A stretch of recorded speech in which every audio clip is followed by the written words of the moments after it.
We are live. Good morning, good to me, good evening to Cami, and a good afternoon to everybody else. Welcome to the Godox Facebook Live with Cami Z, the very first time, the stranger, the person I'm kidding. She's a good friend of mine, been ages, right? Remember when we met back there with the Hanover times? We actually made over a Hanover in a photography class. That was pretty funny. And look at her now. She's a WPPI judge. She's a WPPI speaker, and she's an ambassador with multiple brands. She's one of the WPPI faces that you will constantly see on their webpage. So, and she's a great friend of mine. I love her work. I love her as a person. She's a beautiful person. She has great personality, and she's a great photographer. And while lots of people in the industry talk about how to do fancy things, she's going to teach you something simple but very useful that you can simply just take and use in every single wedding of yours and wow your clients. That's the way I see she's doing her photography. Of course, she has multiple awards, international awards. She took out the grand awards, right? Yeah, unlike grand awards in WPPI. But her work mostly will wow the clients as well. Let's say her awards image is her client's image. It's the image that you can potentially do in every single one of your weddings. And when I go through her slide, I was like, oh, okay, this is lots of stuff. So without any further delay, I'll let you talk about it. And let's just let her get started, shall we? Yeah. Thank you. More you want to? I'm nervous. No, I just want to say, I made you nervous. I was so afraid I was going to say something funny. No, we shouldn't. Later. Thank you. That was a very nice introduction. I think one of the best things about this industry is actually to getting to know people and make friendship like ours. Like we live in two opposite sides of the globe. And still, we're in touch the whole year, right? We talk about, we exchange ideas, we push each other on business, no matter where we are. I love that. As you said, I love to keep things simple, but beautiful. I think there's such a, hey, Ashley! There's this thing about natural light and OCF, and it's a split, and I think that there's a beautiful way to meet in the middle and do both, because throughout the wedding day there's times that we're going to be using natural light, we're moving really fast, but if there's an opportunity to enhance the light or make it prettier or even create something more dramatic, hey, Florida neighbor, so why not? I think we can, if you have the opportunity to just make something more dramatic, let's do it. But even on the more dramatic ones, my goal always try not to make the flash or the strobe as the subject. I want to try my best to even things out. That's why I call it smooth, just to smooth that exposure and lighting. And it's simple. I try because I work with assistants and I don't have the luxury to have someone that's always there with me, like as a team. So sometimes I travel, I have to count on someone that never worked with me before. So I want to make sure it's a simple setup that I can get anyone that's available to help me. So let's go. And if you guys have questions, send my way. I'll do my best to answer. So I have a question. Go for it. Can you try to pronounce Ashley's last name? Just like mine. All right. Okay, first question I'll answer. That's very positive to start with. I'm sorry. I'm sorry, it's too early to have this kind of drunk joke. I'm sorry. Oh, Hello, Alabama. Candace is like neighbor. She was just here and I was doing the photos of her kids. She's great. She works with Godox as well. And she does great use of lighting, which is great. When I have to refer someone, I like to refer someone on the same style. And I go to Candace. Yeah. All right. Can we not see that you pick up this kind of talk? Like, it's neighbors. Can we just chat, right? I'm just gonna, yeah. I was just feel like you're going to rap sometime later down the road. I was like, yeah. All right, listen. Focus. Just kidding. This photo that we show, it's actually, I thought about you, Arius, because you're always the one telling me to the direction of the light should the direction that you use your flash to be the same as the direction of the light of the sun. So when I positioned this light, I actually thought about it first. Where's my sun? The sun was setting on that left side. And instead of just using natural light, which I think I could clearly get a shot with natural light, I decided to add a strobe because then I can bring that exposure a little bit down to get the colors of the sky and use the flash. My flashes are usually in low power. So the flashes over here, it would be on camera left, pointing at the bride. And in that low power, just to enhance a little bit that light on her face. Thank you, Ashley Castanis. Just to know that you pronounced that wrong, but yeah. Oh man. That's all right. Last time, she was live. I think the first time we did a Facebook live session, she asked me to pronounce her name properly. I think I got it 3 times wrong. So yeah. Say my name right. Z. That's easy. Cami Z. Yeah. Were you paying attention to what I was saying, Arius? Yeah. Yes, please. Okay, let's focus. So lights come from the direction of the lights. Why would you use low powers? Why would you use very low power? Because I wanted it to look natural on this one. So had I gone a little bit brighter, it would be too strong to this particular exposure. So then it would be too fleshy for what I wanted to try to achieve. You can go a little bit lighter, but it wouldn't be to how I wanted. And there's a potential that would kind of blow the middle of the dress out too. It's a little it's interesting, like every fabric, every dress also takes the light different. This white being shiny, sometimes when the flash hits a shinier dress, it reflects more light, it gets brighter. So I like to use low power. Sure. Here's a question. Can you draw the light position? Can you? I don't know if they can they see? I cannot draw on this photo. Can you draw on that one, Arius? I don't have access to. I don't have access to the screen. It's your screen that you're sharing. It's on PT. I wouldn't be. And by the way, it's image as well. But we do have I think we do have a few slides down the road where we actually draw the lights or show the lights. Sorry, I don't have a BTS so Jose, every photo, Yeah, but we do have a lot of those. So stay tuned. That will probably help you out. Oh, yeah. Yeah, when Ashley say ha ha ha, it's very serious. She's probably going to block you on Facebook because you pronounce her last name wrong. Oh God, you did it again. Okay, gosh. Sorry. There are photos that I have a BTS. We will get through those, and then you guys start seeing that it's the same kind of position all the time until you guys get very bored with it. So it's the same position as this one. So is it Jose that was asking? Same position as this. That's a soft box at a 45 angle. That way. What's different on this one is the sun is on the back.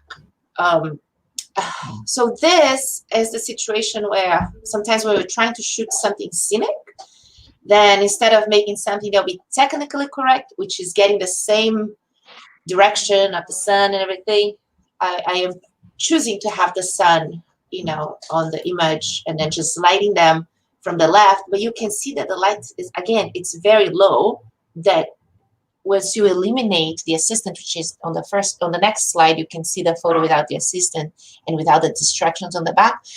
It's oh, click to add title. That's great. So like once you delete, it's not flashy. Sorry, I'm a pro at PowerPoint. So they are not flashy and bright and white, right? Yep. See that? So that's why I call it smooth. You just don't see that the light is there. Yep. Better? Yeah. Okay. So let's go back. Maybe let's just zoom that in a bit. How do I zoom in? Oh, here. So people can see the details where the lighting assistant is. That's Anna.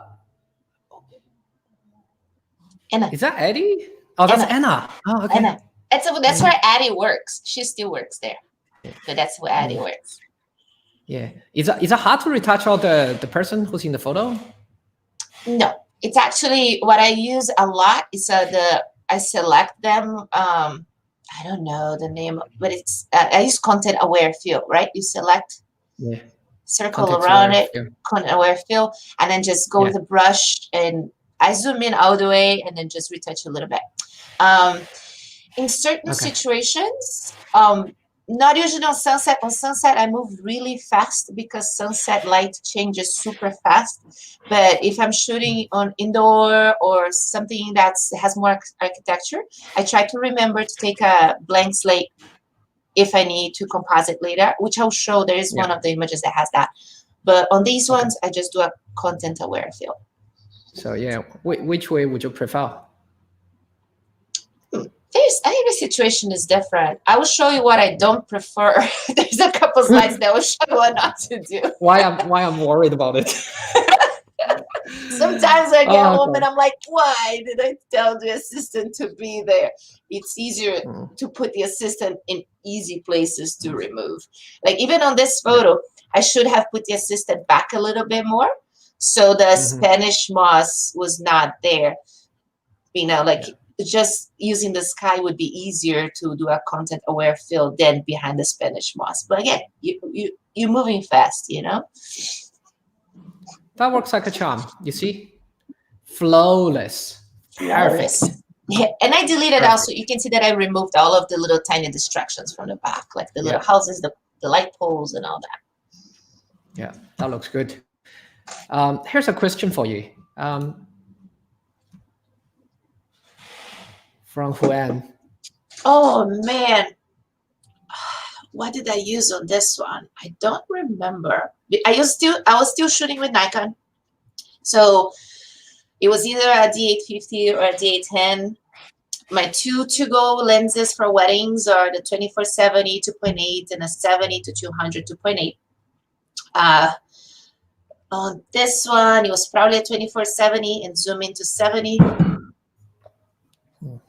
But it's a guess. Sorry, I don't remember. I think that's the most of the time why I don't talk live, because I don't remember things. But I'll try to help. As to how I edit, I start my workflow on I batch everything, and then I do Photoshop just if I have to remove something. Yeah. I also been with Cami in a couple of her workshops and classes. I noticed because lots of people, because for her retouching is really fast and straightforward. As long as you have a good lighting, you have a good base, right? The way she's doing her retouching is very subtle and on the natural side. Let's say on the natural side.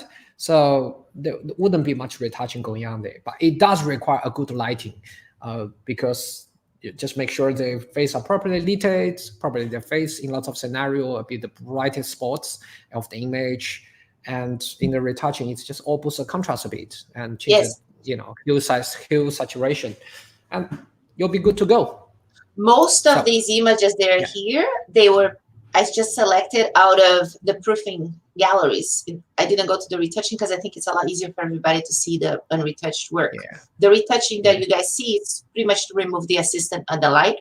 But Mm, what I do, I try my best to shoot using the histogram, so I mm, know how much play I have on the shadow side.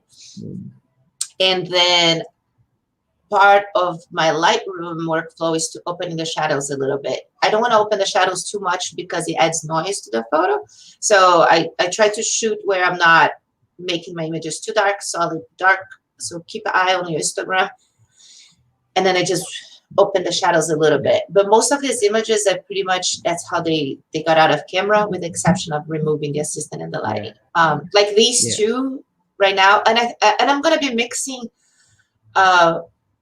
the different times of the day on the wedding and something simple, so you guys don't see only the cool stuff, because it's the same thing. I'm carrying that light, the same strobe, or like the 600, or sometimes the 300, sometimes the 200, with me throughout the day. And so with the same light, and I'm creating different things throughout the day. It resembles a little bit more natural light, but I do have a strobe on the front of both groups, so the girls and the guys off to the right, just to illuminate them a little bit more. So I'm just not exposing for the shadow and lifting. I want to make sure I'm illuminating them a little bit more, so you can see both. The shot of the groomsmen. No, at this time of the day, it's pretty much midday. I'm probably working with a 600. It gives me more power, but also it recycles a little bit faster. When people are having fun and they're moving fast, sometimes I shoot fast. So I like to have the 600 to give me that flexibility. yeah. Is it only one? Is it only one Yes. 600? Only Okay. one 8600 Pro. Towards the right. And you can see on his face how he's more illuminated from the right. And the guys are on the shadow. You can see the different exposure on his face. And then areas, if you slide to the left a little bit more, you can see the guys on the shadow. If he didn't have the light. You're referring to the group. Slide to right, right? Oh, sorry. Yeah. So to the right, you can see them in the left, right. Yeah. You can. Yeah. So you can see so you can see the guys over there on shadow. That's how he would be looking if he didn't have a light on him. So, he pops a little bit more because he's the subject, and it still looks natural. I didn't bring it down, the whole exposure, nothing like that.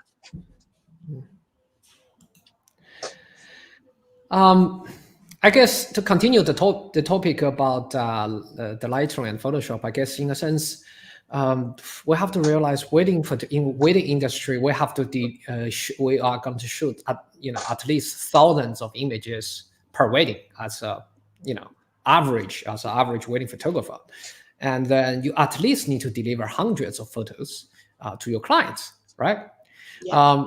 Imagine if you have to go to Photoshop, spend 5 minutes on each single photo, right? If you only deliver, let's say, you are at the lower end of the spectrum, you only deliver 200 photo, which, it's absolutely lower end. You got to spend 5 minutes on each single photo. That's 1,000 minutes of your time. That's how many hours, Cami? You do the math. That's like 16 hours.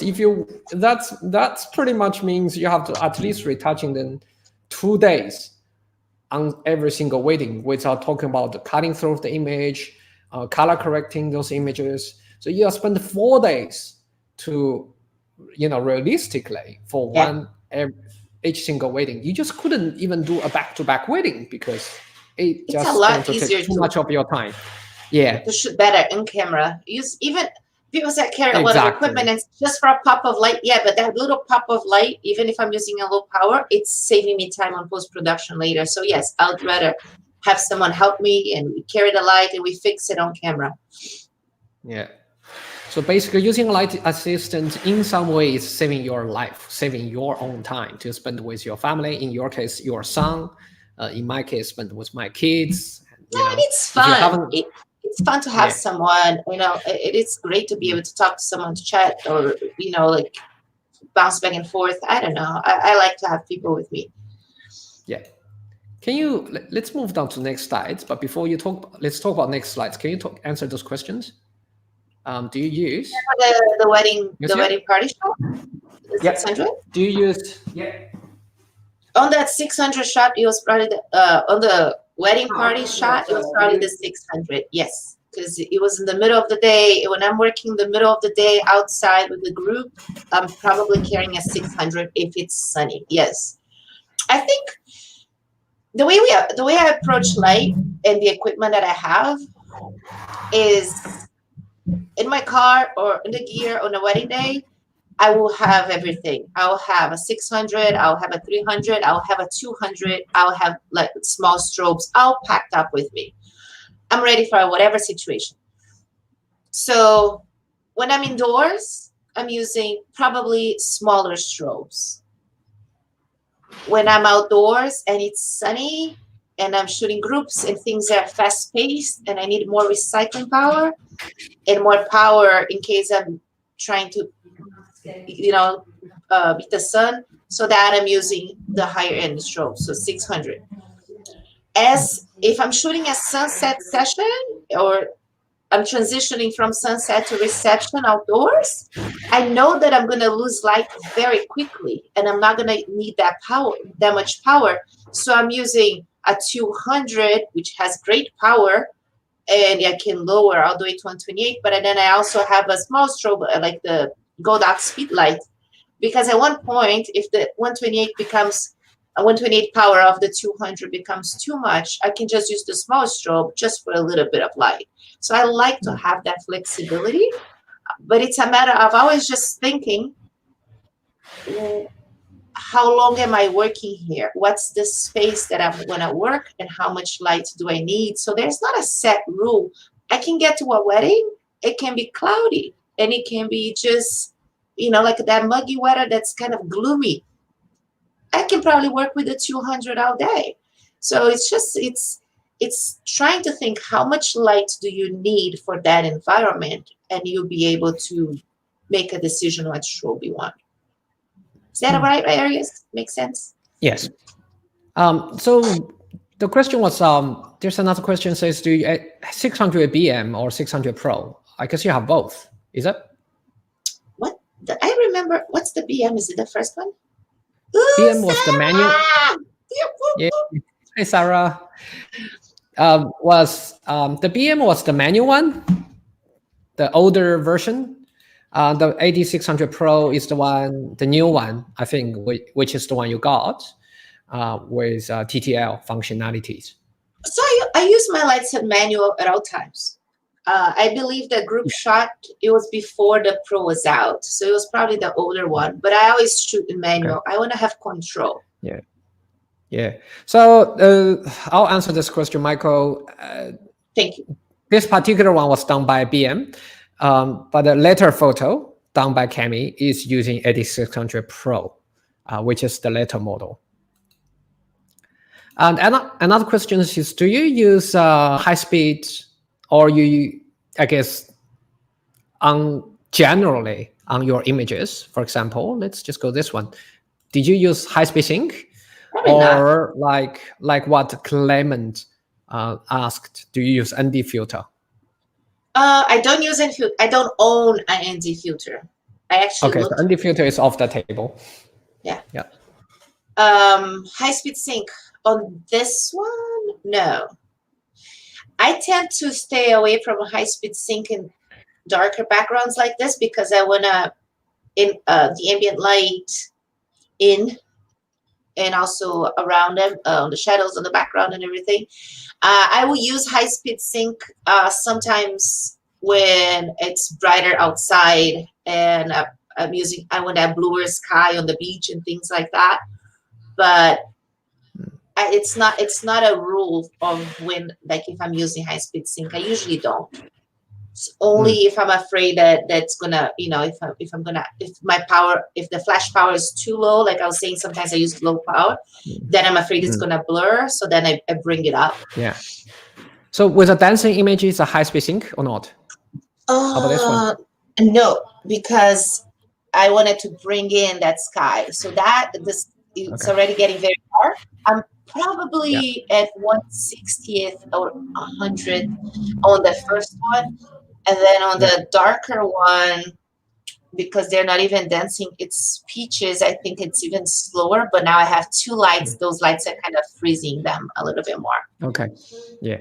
So, Enid, just to add to what Kemi said, when you use Flash, it's the advantage from Flash comparing with continuous light is Flash helps you to freeze the motion a bit, so that even you are on slow shutter, while if the ambient light is very low, then you probably can get away with still get a sharp image, even while the people were moving, like slow dance in this scenario. I hope that helps. All right, let's Yeah. Going continue back to maybe. to reception shots. Yeah. Uh, this kind of shot, I am very careful. The most delicate part of the thing is to keep that flash very low. And I don't know, someone asked me about ND filter earlier. Hmm. Sometimes That's I'll the by use ND. Clement. Yeah, and I actually, and Clement, I know this is not what you ask, but it just made me remember. Sometimes if I'm using a light, let's say at 200, sometimes I actually add an ND filter to the light. So I have those ND filters for light to cut light. If I'm raising my ISO to make sure I can use my flash very nice and low to look natural, to look smooth. I know that was not the question, but I'm like, oh, hold on. Sometimes we can use ND on our lights. Okay. And what about 8300 for beginners? What's your thought? It's a great light. It's so versatile, but it is really about what are you shooting? What's your goal? How much light do you need? Are you going to be needing a lot of power, or are you going to be, using very little power? It really depends on Yeah. what you want to shoot. It's not, Yeah. there's no rule about which strobe do you need.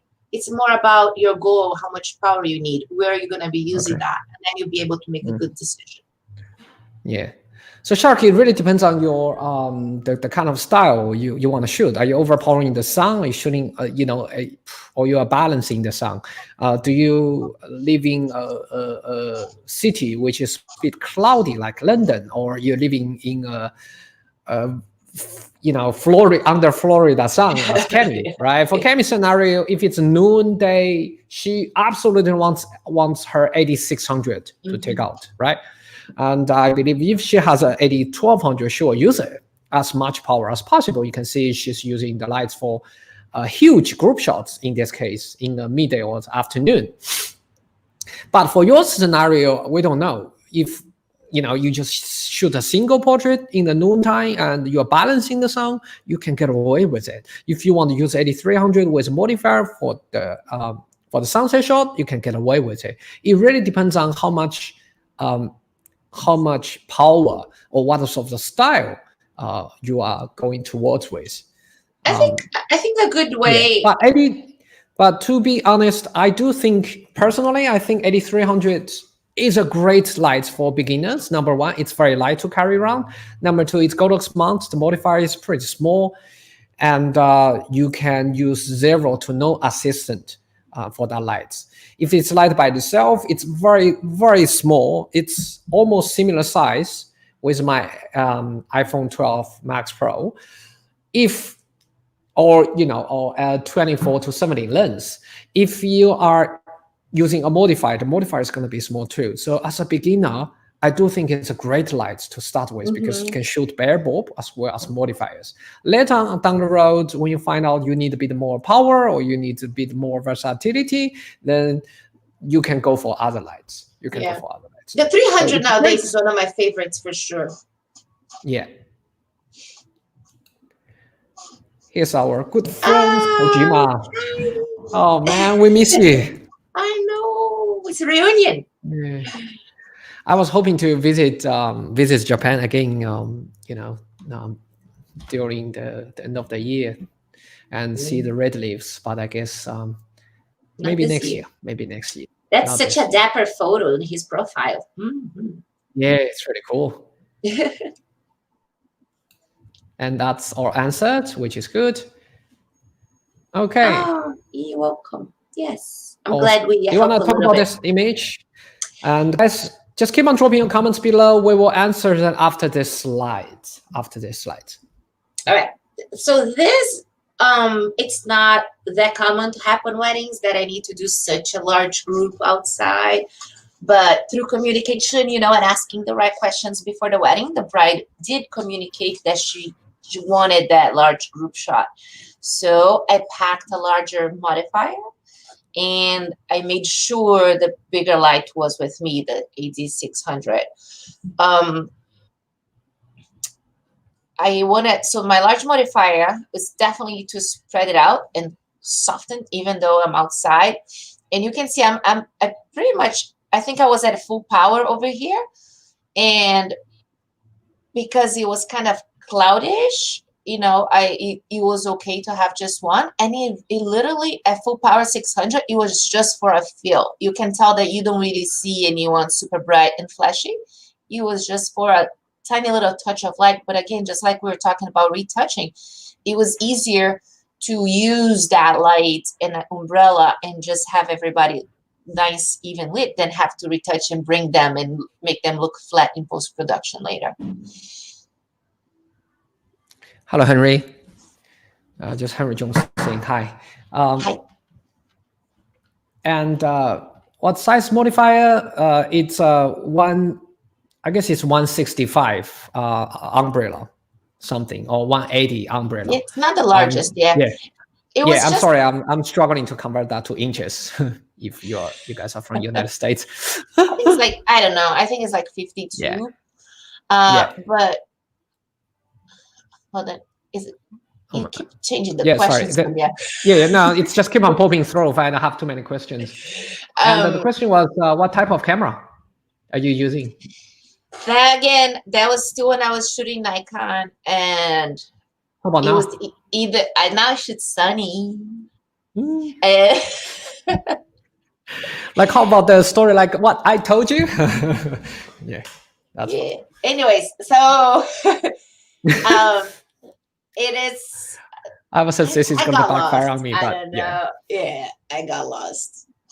So Ahmed, it was Nikon. Okay. But you could shoot that with any camera.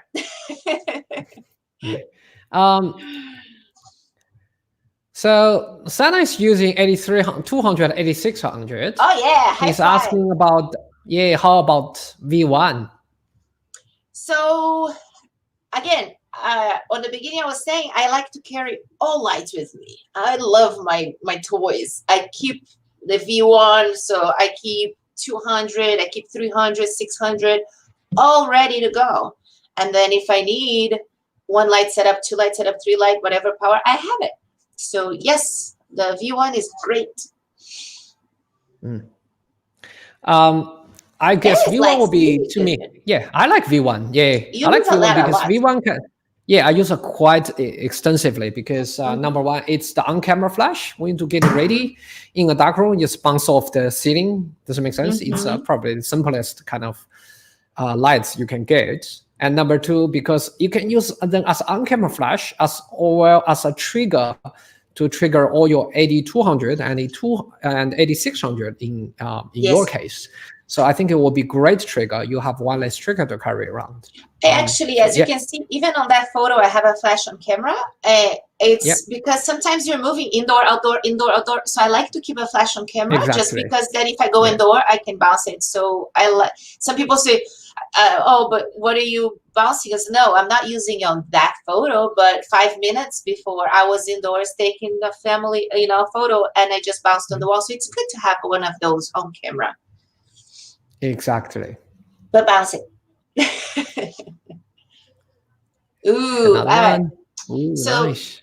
So this one is a 2-light setup, and the main light is to camera right at a 45-degree with a soft box, and then I have a one on the back, and it's a little warm. I usually like to add a quarter CTO, a half CTO on the back, so it warms up a little bit more on the backlight. And just so you guys can see the versatility of having the light, as I'm shooting this, I have the whole family behind me, and they thought that was really pretty. And they was like, oh, can you do our photos? And suddenly I started to I did about 20 different group photos of family right after I took this portrait. And I put one of them here for you guys to see. So with the same setup, and it's after the sun goes down, you have beautiful portraits, either the bride or groom or as a family. So if you put the next one, Aries, you see the group. So ta-da, so I didn't move anything, and I was able to get the group and many variations. Like everybody was wanting photos in front, because this was like the barn of the family property. So it was really cool just to stay there and do it. Whether if you're doing natural light, it would be a completely different scene. You'd be just like washed out, and your ISO would be through the roof because there was no more sun, there was no more nothing there. So carry a little light to keep.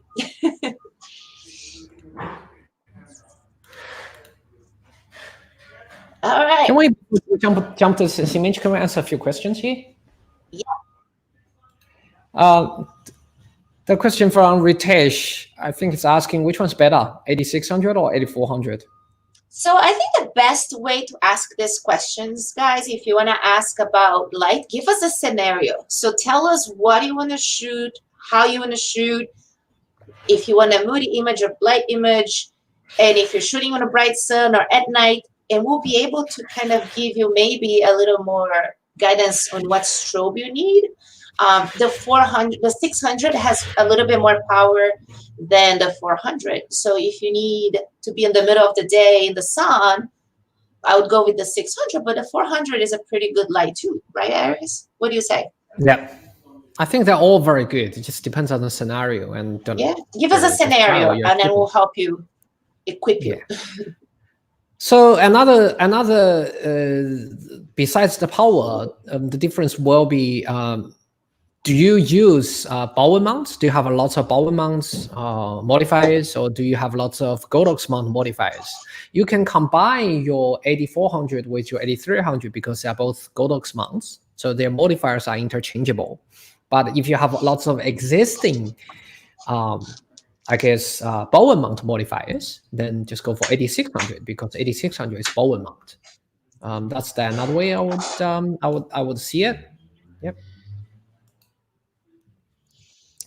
Just Cami, he's asking, do you use your modifiers on V1? The V1 has a great modifier in itself, which is the little dome. Yeah, AKR1. So, yeah, so when I'm using my V1, I keep what comes with Godox. That pretty much, the AKR1 pretty much covers everything, like the dome, the grid, the color gel. It's a something round and tiny, fits in your bag. You should absolutely check them out. I think that's best. I think $30 or $40 I've ever spent on my accessories. Yeah, and it's pretty cheap too.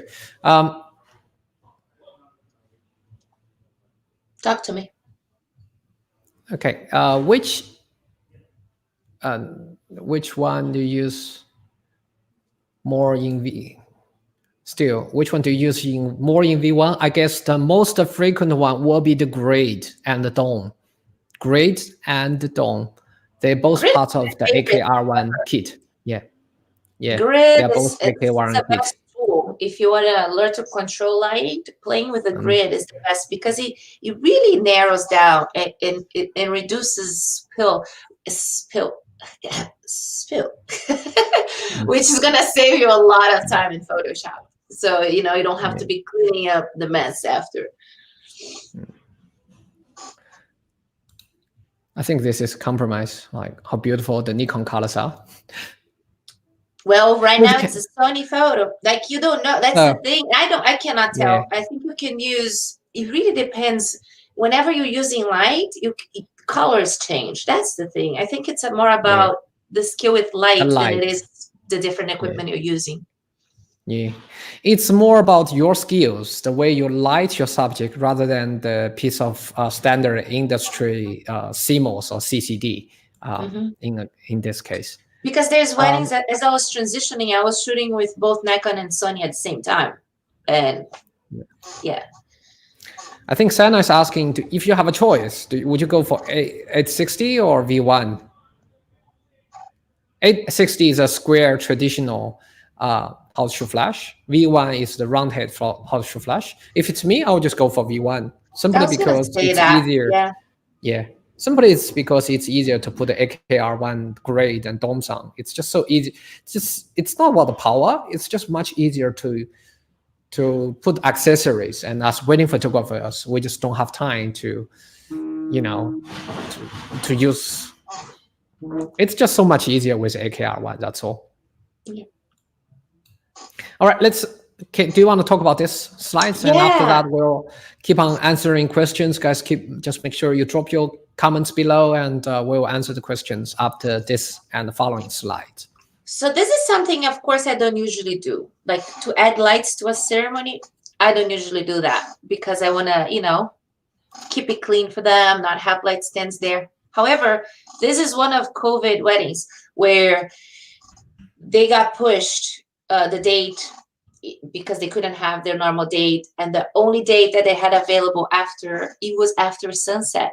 So as the bride is walking down the aisle, the sun was already dropped and it was going to be dark. I didn't want to just shoot with my ISO all the way up the whole time. I did that. I did some photojournalistic like that, but I think it would be beautiful to capture what it really was, like to get a pretty sky, to give the idea so they can remember that reality was the sun was, gone, and that's the moon back there, and that's how they got married. So if I didn't have lights, you would just look all washed out. And why not give them the real sense? And so I added the lights to capture that, remove in post-production. And on this one, I have AD200 on the right side. That's why it's a little bit further, because yes, my ISO was higher. I wanted to make sure it was just a little bit of light. And on the left side, it's a smaller strobe. I believe it was the 860. And the reason why I have a 200 and a smaller strobe is because I knew that it was already darker. I didn't need a strobe with a lot of power after this. So for family, for the portraits of the couple and things like that, I needed very little light working on the dark. So that was how I made that choice of a 200 and a small strobe on the left. Always manual. I never shoot TTL. I always shoot manual. I love, being able to tell the camera and the light what to do. The way I see, and the best way for me to learn how much power I need is I look at the scene and I take an exposure without the flash, right? I turn off my lights, or even like just mentally, I turn off the lights. I look at the subject and I think, do I need a little light or do I need a lot of light? If I need a little light, I'm looking at low power. I'm looking at 128, 64, 32.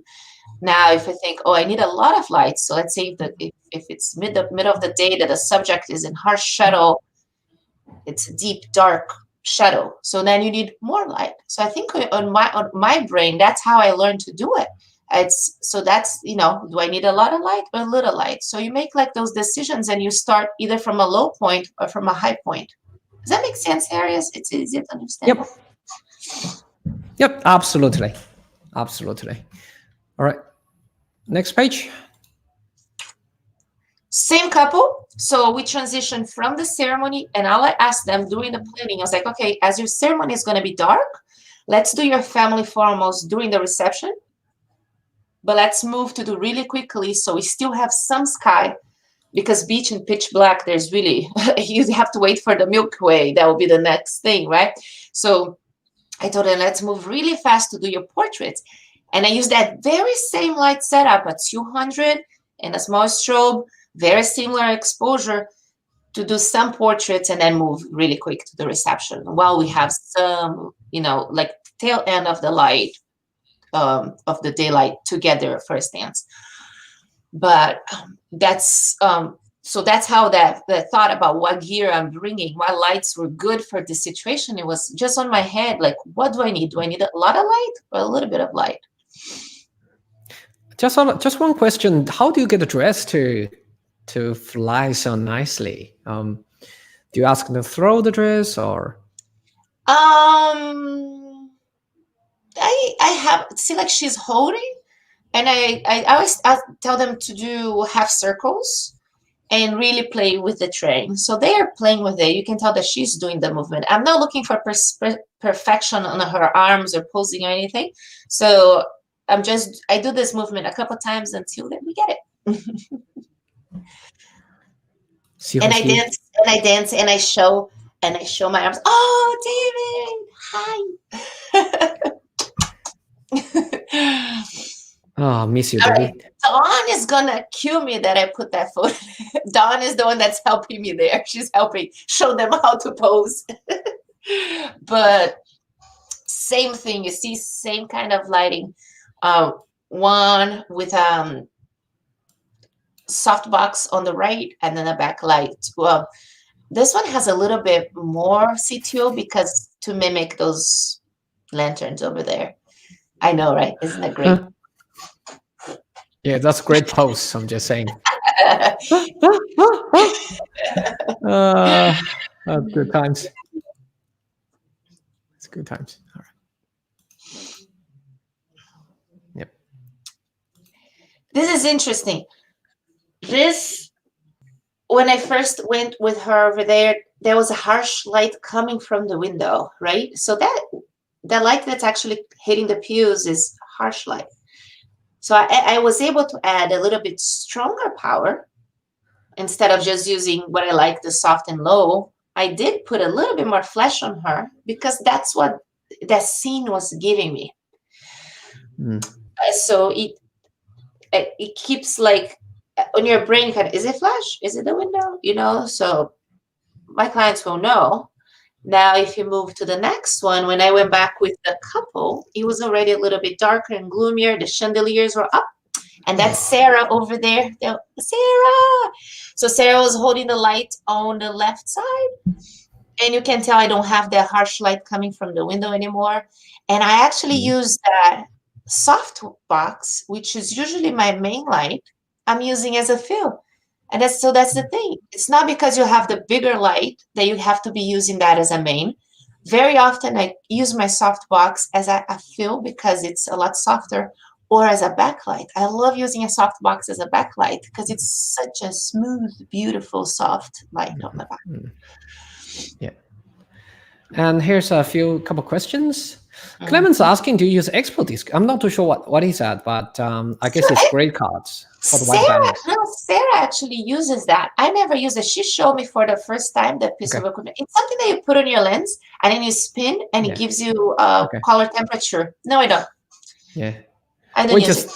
Like for waiting, I just use the white balance drop tools, eye drop tools over bright stress. It works like a charm. I use it. I don't go crazy because it's either a little cold, a little warm. You know, it's and then the CTO gels to warm it up if I need to. I wing it. Yeah. And here's a question. I'm not sure I'm quite following it, but hold on. If I use the flash. You were limited to any of the greatest power I use while I'm using in the party photos. I order not to destroy the flash. In order not to. I never use very rarely I use full power. Yeah. At the party, so I think if you're putting your flash at full power, I'm guessing here. If you're putting your flash at full power at a party or reception, that means your ISO is probably super low. If you if you rebalance your exposure triangle there, put more ISO, open up a little bit more your aperture, you'll be able to use less light. But I'm not sure if that's what you meant, Ahmed. Sorry. Ahmed, if it's a night reception, usually your ISO should be 2000, ISO 2000 plus. With a prime lens, with a zoom lens, you're probably looking at 3200 plus. If that's correct ISO, then if you're sitting in that kind of ISO, you should never use your full power, Yeah, especially on camera, right? Unless you're going yeah, for some dramatic look like Ashley did last week, then it's different. I mean, generally speaking, in terms of on-camera flash, you shouldn't be able to need the full power. So a maybe full just power. adjust, yeah, maybe just adjust your camera exposure a bit. That would Yeah, help, rather than use full power to drain the lights or drain the battery. yeah.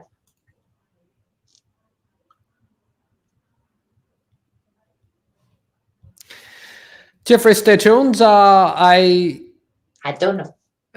Yeah, the short answer is I don't know. The long answer is stay tuned. We never know what's going to happen in the future. Yeah, I never Yeah. thought there's a light going to be 81200. Who knows? There might be a light with every 812,000 coming out. Stay tuned. Be Yeah. positive. I went Right. invisible light stands before that. Yeah. I want yeah. Do you want to talk about this one? Yeah. All right. So I am in this new area, right? I moved, and it's really interesting because most of the weddings are at homes. It's like Airbnbs. People rent Airbnbs and have wedding on the beach. So you gotta get Is that creative. is that with a ceremony, sort of number limits or No, it's just the market. I think it was already like this before. Yes, there are some venues, but there's a lot of just small weddings as before COVID. This was before COVID. okay. So you gotta get creative at backyards, right? This is the middle of the day. That's what I had to work with. It's a cool pool and stuff. But if you see like the behind the scenes where I'm shooting, it's I didn't find like the background. Yeah, like we did photos there, but what else could I do? So with the use of flash, you can get a little bit more creative. I went to the shaded side of the pool, but instead of just going for flat light, exposing for the shadow, I got 8200 with the grid to make sure the light would be just on him. And even with the grid, because we're so close to the wall, see, like we had like 1.5 feet where he's standing.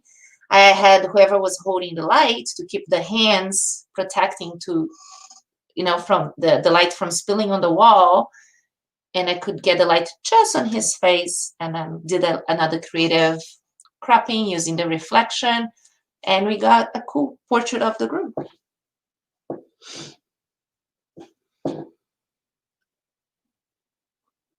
That's Candace. Love this one. Yeah. So this is in Alabama.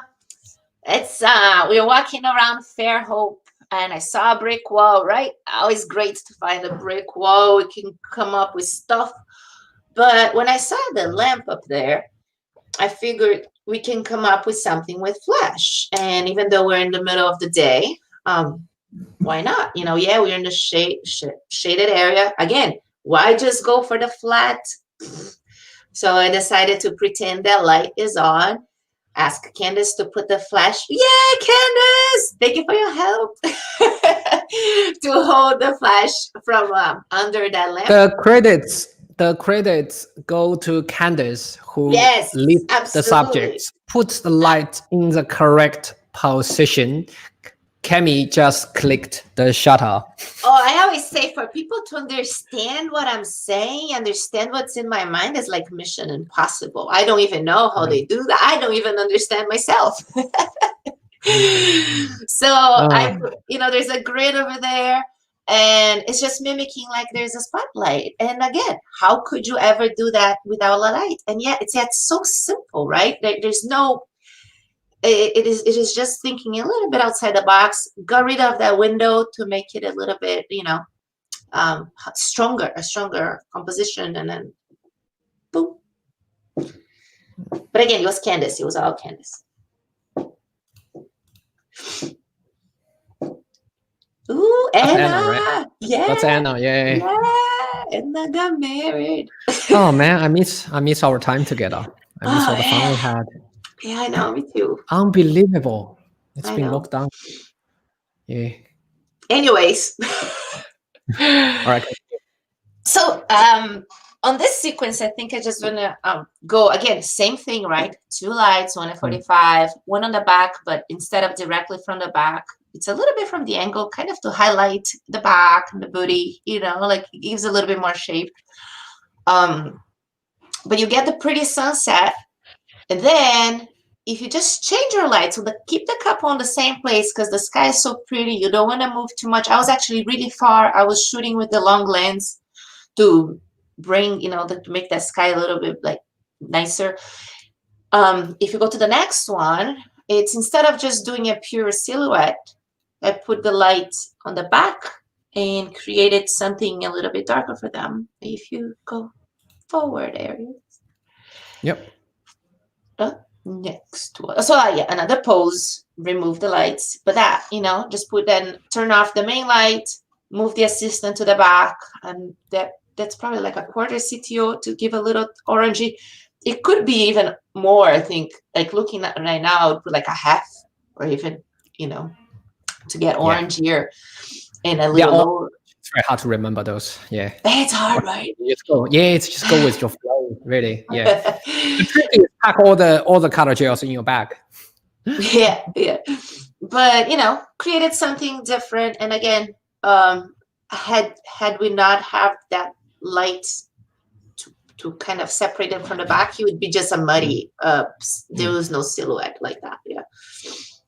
Yeah, I have a question. Actually, how do you,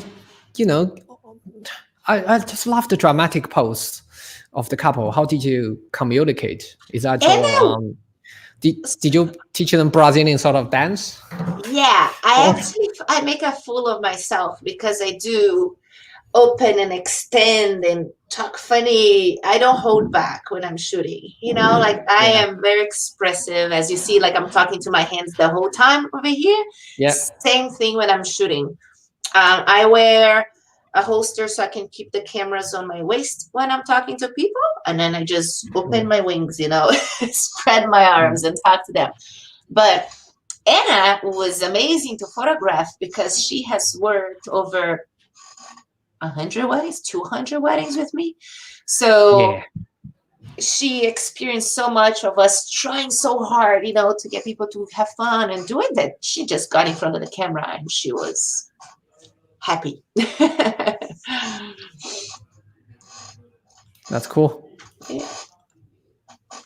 Oh my God, it's so fast. I can't believe Anna's married. Yeah. She already had an anniversary now. All right. Should we talk about this one? So this one, I guess you can see that adding the diffusion on the backlight. I think if you move to the next one, you will see more like a little bit better. See like the glow on her veil? Mm-hmm. Yeah, so that's kind of shooting wide and two lights, adding the little glow on the veil with the backlight. And it doesn't, because backlight sometimes is overdone and super powerful. You don't have to. You can make something nice and pretty to look natural. And the sky on this shoot completely changed 5 minutes from there, and you can see on the next photo. So having those lights, you can capture that instead of same shoot. And that was about, like a 5-minute thing that we had. So if you don't have light, how can you capture that? You'd be like a pastel, like, Yeah.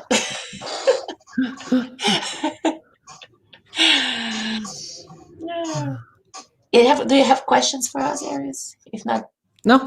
So far, so good. Everybody fell asleep. Not really. I guess people. I could actually sit down and enjoy all the talks we had. Oh. That's your bird, right? I bring the bird. That's your bird. We named Jackson. Fly out every single time. I practice bird calls, so I can attract the birds on my shoot. So the bird. They show up, and it was great. Someone was asking about high-speed sync. So you see how slow my shutter actually is. The bird is not frozen. The bird is a little, he's a movement, and we're gonna call it motion blur because it adds motion to the scene. But it's because I'm shooting at a low speed to bring that ambient light in to show that beautiful sky. Yeah, get it on the bird. See how crispy sharp your subject is because they are lit by flash. And they're not flying. Yeah. They're not flying. Yeah. Absolutely. Yeah. So yeah, my shutter speed tends to be slow to bring this light from the sky in. Yeah. Yeah. I guess the question asking, are these with 8200? Yeah. Yeah. On the front, on the back, I have just a small, I think. Can you zoom in on that areas? Okay. Let's have a look, shall we?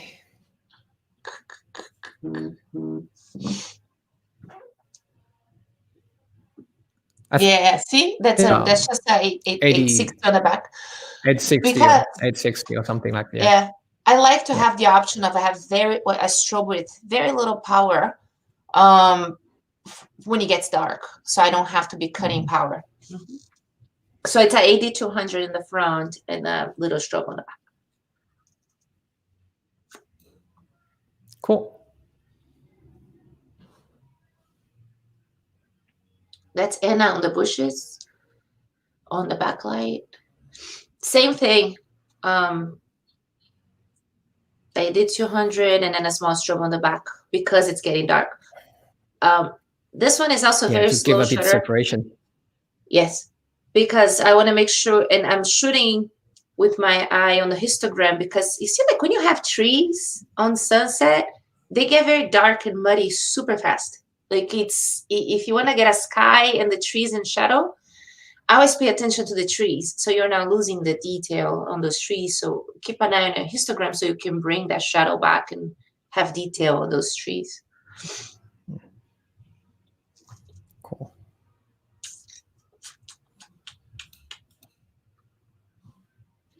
Same couple. So another thing is, as you shoot a scene, and mainly at this time of the day that you don't have light coming naturally anymore, look around because you may be able to do tons of photos just from spinning, you know, like you take a photo in the front, look on your back, what's the scene on the back, and just work with that same setup, same exposure really quick. So I am standing pretty much on the very same spot. I look one side, I took that one, I looked to the other side, and I took them sitting there. So you have a backlit with 860 with a grade? With a grade? Oh no, with a dome or grade. This one has a dome because I really wanted. Dome. Yeah, this one has the dome because I wanted to spread out, and I did want to illuminate those lines, and so you went everywhere. The one previous, I didn't have dome. You can see, and I was actually holding it, waiting, because I didn't want the light to spread out.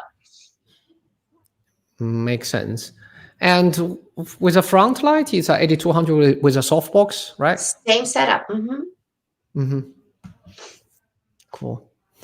I'm just saying it's interesting, like how different photographers with the same lights and in very similar scenario and choose different way of lighting. Last week, I had a chat with Ashley.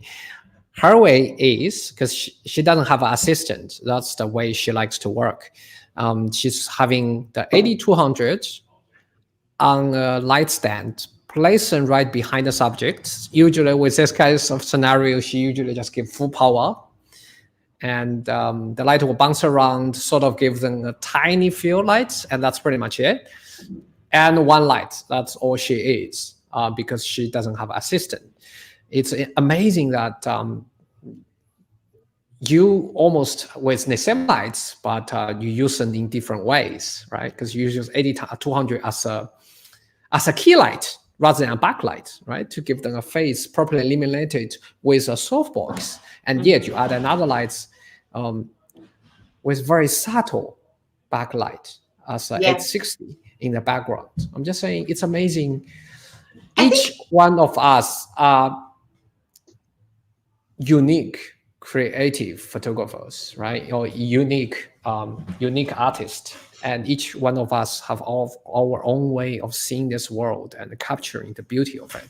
that's The same. the biggest thing. I think with the same scene and the same tools, we can now create so many different things if you just stop, breathe, and think.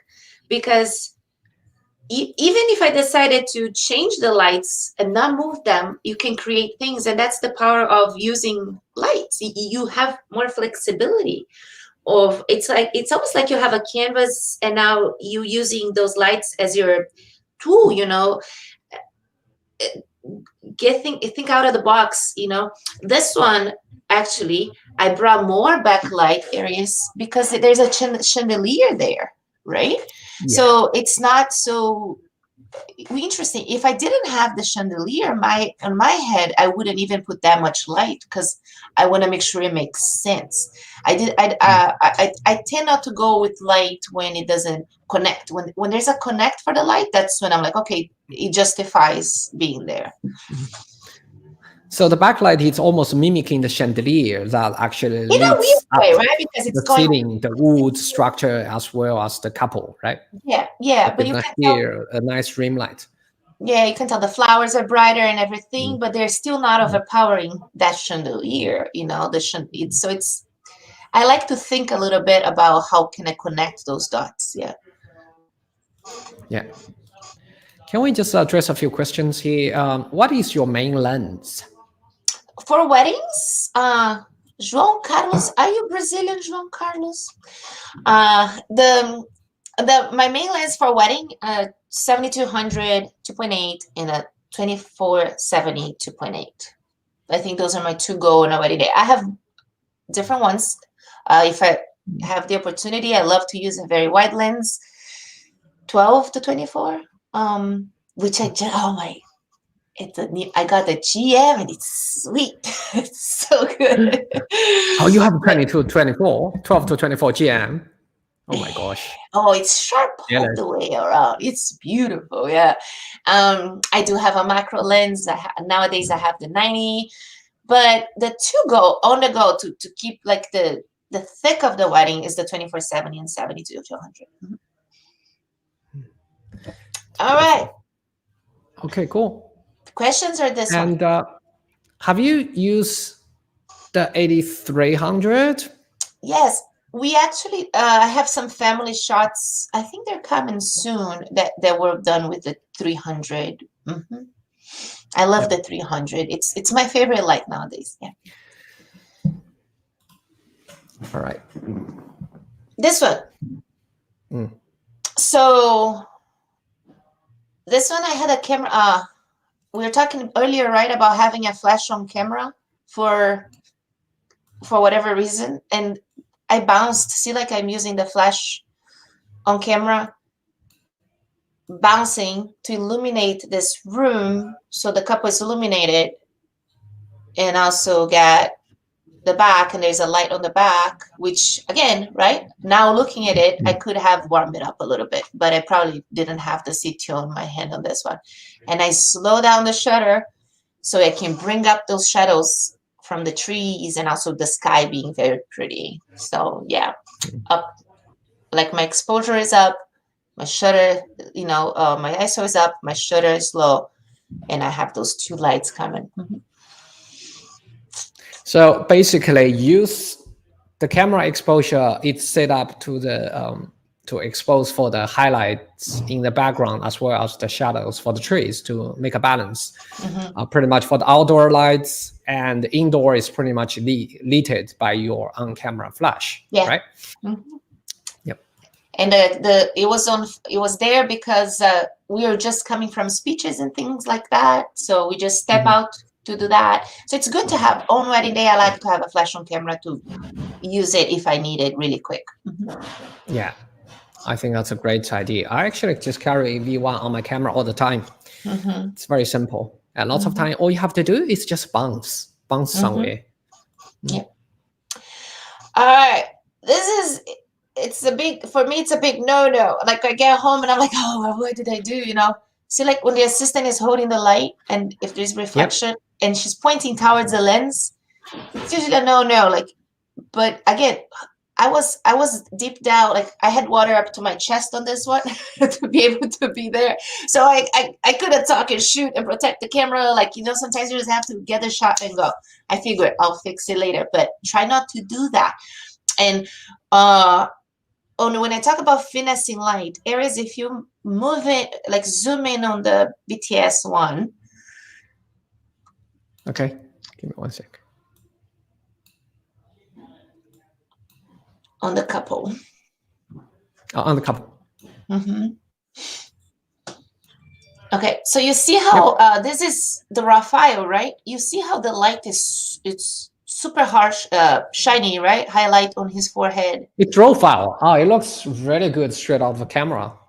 Yeah, that's the raw. And then it hit her hair, so her hair is illuminated. And there's some like light over here. So this is all I had to fix later to bring to what I want. But again, I was shooting really fast. So if you can kind of see these things as you were shooting, it was a very quick fix. I should have told my assistant to feather the other way.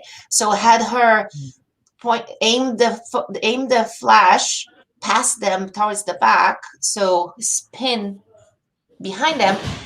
Only the edge of their light would have hit them.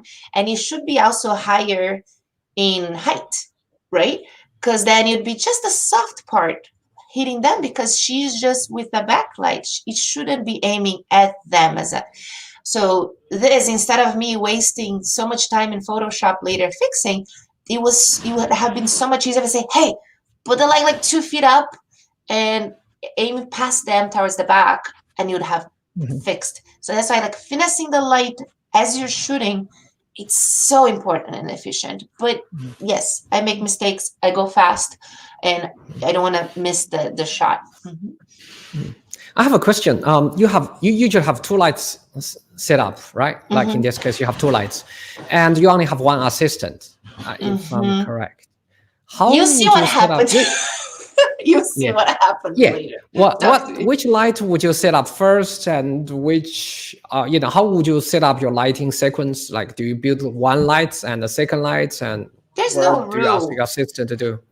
There's no rule. It's depending on you just put 2 lights there straight away. What do you usually do? No, there's no rule.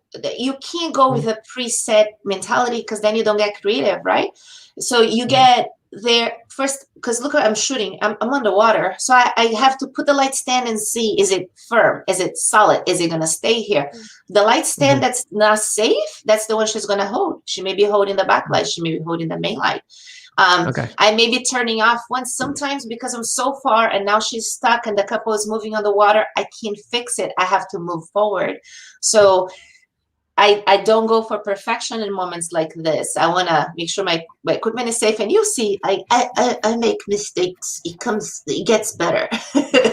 But it is just like, let's get going. If I can move, if I think I need to move a light fast, maybe that's the one she's going to be holding, because then I can adjust a little bit better. I wish I had a drone light. Yeah. Oh, nice. All right, harsh. So beautiful. Sometimes I go harsh. You see all the dust on my mirrorless? Mirrorless shows dust more than regular. Sometimes I go harsh. So the environment is giving me harsh light. This is a sunrise. I have all those shadows, right? I was playing with those shadows, the lines, it's there. So it allows me to play with harsh light and not look fake. So I have an assistant, she's behind over there. There's the Raphael, she's behind the tree and aiming the light at them. And that the light is pretty high power. I think it's a 200 and it's probably, I want to say quarter power or half power, maybe quarter. I want to bet that was quarter power. See the assistant there? Yeah. You see the flash with the sun there on the tree? You can see that. Yeah. and it's a straight off camera, right? Because I see the dust. Yeah, I see yeah. the dust on the image, so it's very raw file in case you guys Very are raw. interested. And then you Yeah, see that I moved my angle now on the next one, and I just fixed the yeah, dust because it was bothering me, but didn't yeah, fix her backpack, and you could see there. Yeah, yeah. Nice, very simple very lighting. simple. Yeah.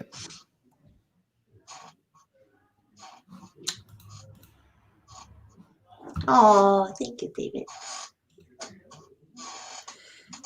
Oh, this is what you don't want to do when you're working with an assistant. So you have choices, right? And I think I'm just amazed. Your assistant said yes. I'm just going to so. say I quit. All Now right, it's time to get a pizza.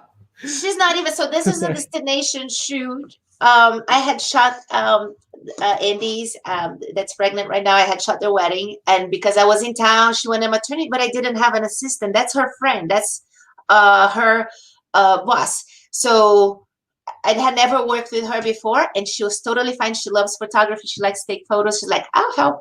And she was actually Yeah. helping. She was showing me cool spots. So she went on the water. And there was a hurricane coming that weekend. So it was super Holy. stormy. We kept trying to put bags. That's why the Ziploc bags on my light. But we kept going and we got the shots. And that's the fun part of it. Oh man. I love People call putting. me. Yeah. Next time people call me crazy, I'll show them this image and say, you don't even see the half of it. The true craziness. You see, like there's Oh my it's darker on the right. The rain was moving towards us this way. We're like, we gotta go. And see the Ziploc. Yeah, that's to protect my lights over there. Yeah, Yeah. it's a And fancy your assistant modifier. is actually laughing. Oh my god, this is so much fun. I have fun. Yeah, this is so much fun. Yeah. So this is what I was gonna say. Like, you don't want to put your assistant in places that are hard to remove. But again, there's a storm coming. We're just moving fast. Had I put the assistant a couple of feet back, it would have been so much easier to remove, So when I'm thinking, I make those decisions, but sometimes I don't think. I just keep going, Yeah. Do you use the context-aware remover tool or? This one I outsourced because I was busy this week. This was very recent. I think this is like too much work, right? Yeah, too much work. This one I outsourced. Mm-hmm. I know. When I look at those branches, it was like, oh. Yeah, no. I look at it. I'm like, what did I do, man? And then you pay. Yeah. Okay. So easy way to fix. And you probably showed your clients at the back of your camera. Now you can't just delete it out of the collection. You get it. Yeah. After I saw, I was like, oh man, she should have like 2 feet back. And her friends were stepping in the water. You just couldn't get rid of that one. No, you get it. So don't do as I say, don't do as I do, right? Yeah. So, okay, I'll wait to fix the assistant. I saw that and I'm like, oh man, what did I do? I went to the other side. So, exactly. I don't dress. Me neither. I always end up getting out sandy and dirty and all that. Yeah. I moved to the right. So that's the same scene. The assistant is still over there. And I just moved to the right and I got this shot. So now the assistant is not even there. And that's how you should kind of try to crop your assistant out in camera. But, sometimes we make mistakes. Yeah, that's Florida. That's Sarasota. It's called Beer Can Island. Ooh, so same shoot. See, we're moving fast because right now it's actually raining on us. And look where that's actually Tina. Tina is her wife, and she is holding the light over there for us. And she's there, and it was hard. Again, that was on the patch of the outsourced, but it was a cool shot, right? Like we're walking back to the car, and we walked on this tree tunnel, and I'm like, everybody, stop, hold on, one more, and then there was no time to just get the light, and I'll fix it later. Mm-hmm. I think that's a great idea. Next time, I'll just outsource my clone stamp tools. Ask for your contact letter. Yeah. just simply too much work. Sometimes I do it. Sometimes I do it if I have the time, and if it's something that I would do a few, but send it out. Yeah, I know. I understand. Same shoot. All I did was removing her. Yeah. I feel like you're just moving fast with one light, many different looks. Yeah. Oh, pretty cool and dramatic. That's the 600. Yeah, I think this is cool. This is a cool example of. Look! Hi, look. This is cool. A very good example of how much light you need, right? Or what sort of exposure you would get before lights. If you look at that system, she's pitch black. So that means basically before, without the lights, without the flash, what would you get? It's a silhouette like shot. And this is how you expose as well. You expose for the highlights, right? So you all get all the cloud details. Don't worry about the lights. Then turn on the lights. Just make sure it's enough power to lead your couple up. In terms of Cami, she likes extra wide angle. If you find that with your lights at full power, it's still not enough, just bring your lights a bit closer, leads your subject properly, and remove the lights and assistant in the post-production. It takes a bit more time, but you still get the lights. You still get the perfect shots. You don't get to right? you don't have to deliver 30 wide shots. As long as you get a few, and then after that you can zoom in on them, and then you're cropping your assistant on camera. So but this at least shows you where the assistant is and all of that. But yes, what you said, it's the point. I want to take an exposure and see how they look like before turning on my light. Do I need a little light or a lot of light? Yeah.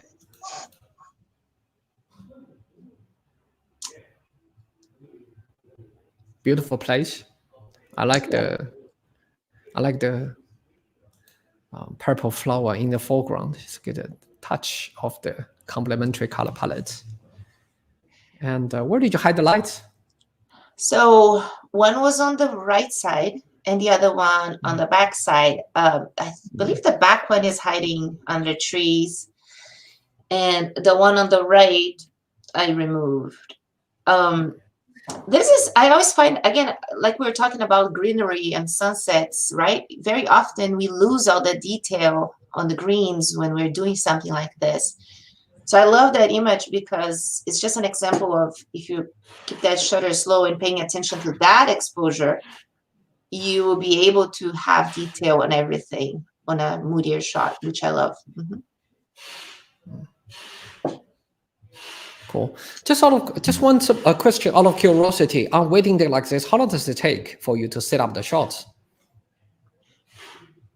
I usually have about an hour between a ceremony and reception. 20 minutes goes for family formals, and about 20 minutes, 25 minutes I have with the bride and groom total, right? So I can't take too long. It's quick. I don't know how long there is. That's a tough question, but it's quick. That's why you see a lot of the same setup as I was saying on the beginning, right? It's like 1 on 45, 1 on the back, and then you get creative with it. 1 on the 45, 1 on the back, and get creative with it. Because then you start to have that system, like at least the first one, you got it, now you move on. Yeah, practice makes perfect. Number 2 is just build lights one by one. Yeah, build one lights and use a second one. Yeah. And I didn't own a 35 then. That's a 2470 or a wide one. I think it's a 2470 because it doesn't look like a wide one. I actually just bought a 35 a month ago, 2 months ago. I didn't own a 35 or a 50 before. Cool. A gentle reminder, Cami, we have another 5 minutes. If there's any particular shots you want me to show, no. It is time. Let me know. Someone is asking about 200, 300. There's some family portraits there with the green on the back. Let's see. I can't see from here. Let me see. Because that I know I did with the 300. Hold on, let me see. Yeah, you need to come back, Cami, for us to finish this talk. We are barely half of the talk yet, so Maybe let's just have another chat after New Christmas. Yep. No.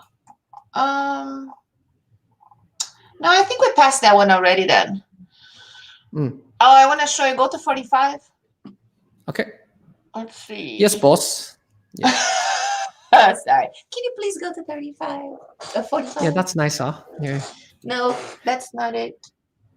Yeah. Oh, your 45 is different because we deleted 44. Yeah, we did it one. 44. Okay. 45. Sure. So that's what Cami, happens. it's okay.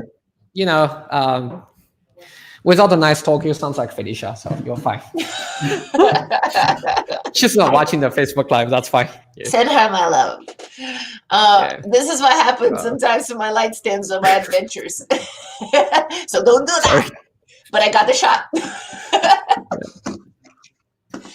Wow, it's beautiful shot. The light's actually, it's falling? Is the light falling? Yeah, oh dear God. I broke that light on that shoot. But go on the slide before now. Yeah. Are you sure this is the way we want to educate our audience? Hey, don't do that, guys. Don't do but that. look how beautiful the shot was. It's just gorgeous. Yes. You break a light, but you get the shot.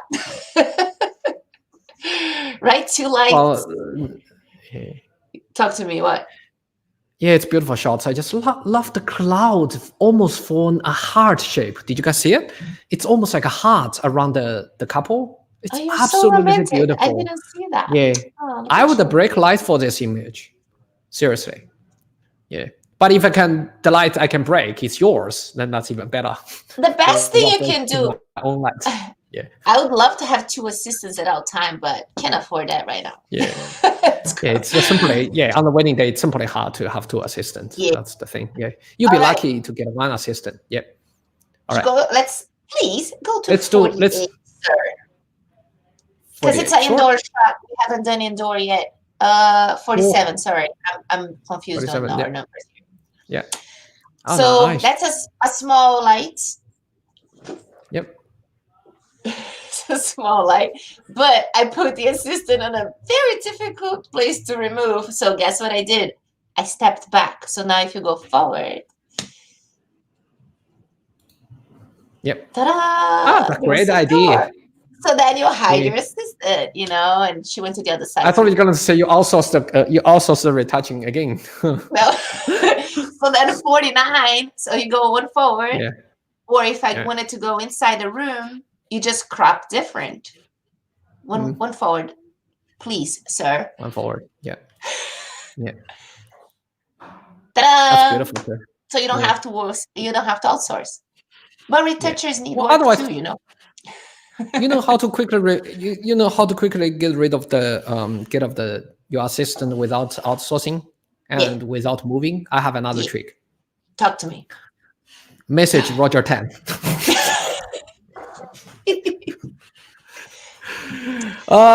Sorry, that's a very dry joke. I'm so sorry. All right, one last image and let's share one last image and I'll let you go. Oh, I'll tell you. Oh, there's 60. 59 on yours. I don't know. 59. You tell. There's so many here. Oh, that's beautiful. I love the complementary color palettes. The blue versus orange. It's so subtle. So I quite like this one. You should send this one in for competition. The main light is a mirror, a bathroom mirror. Yeah. And then the backlight was that little, how do you call the hockey puck from Godox? The little round one, LED? The one that changes color. R1, Godox R1. So if you look, I left the shiny thing on the door there. If you zoom in, her hair is shiny. She has some backlight. That's the LED light. Yeah. So then she has shine on her hair. So slide to your left. Yeah. See, like the shiny thing that's like between the door, up there, up. Yeah. You see, that's someone is holding that little. Over here. Yeah. I left there so smart. Yeah. Just to give that little shine on the hair, but the main light was the bathroom mirror light. Yeah, that's so smart. That was lucky too, though, It's because amazing. Cami was on Yeah, the right place with the right composition. There's a lot of luck. yeah, yeah. Alternatively, you can just take out the LC500 light stick to lit enough. Yes, these are Yeah, great that way. people. Like Mm, the mom of the groom is a photographer, so it was really, yeah. really, really great to hang out with them the whole day. Yeah, this was in Oh, Ohio. Good that's people. beautiful. That's absolutely beautiful image. I love the color palettes. The blue actually complements the orange beautifully, and it's all large piece of colors. It's almost like I don't know. It's like it's it's just like a piece of nice desserts, right? Just it's there's orange cup. It's almost like I don't know cupcake. It's a seaweed cupcake decorating with some cream sauce, and the blue comes with some purple, which is analogous color palettes with blue on the left side. Everything just lit up perfectly and beautifully. It gives, and it's very calm because it's symmetry, and bride has this beautiful, elegant, quiet pose. Actually, works with the whole tone and vibe of the image. It's just gorgeous. And What's the thank you, score, Kemi. Arius? 99, 99. Yay! Thank you so much, Kemi, and for the talk. And it's absolutely informational, and we love the way you use two lights to lead your subject. And thank you for sharing to do, or Not to do. more importantly, not to do, and to Just protect be your honest, lights right? as well. Being honest is important. Yeah, it's beautiful. It's beautiful, and thank you for sharing us how to differentiate how, when, and where to use 8600 or 8200 or 8300, and even LED lights for different lighting scenarios. I guess for the people, I hope you do carry something useful home for your next wedding or portrait shoots. Yeah. And I do hope you enjoy this talk. Yes. And for now, and stay tuned. We will see you guys until next week. And bye bye, everyone. Bye. For you Thank guys. you. Bye. Bye.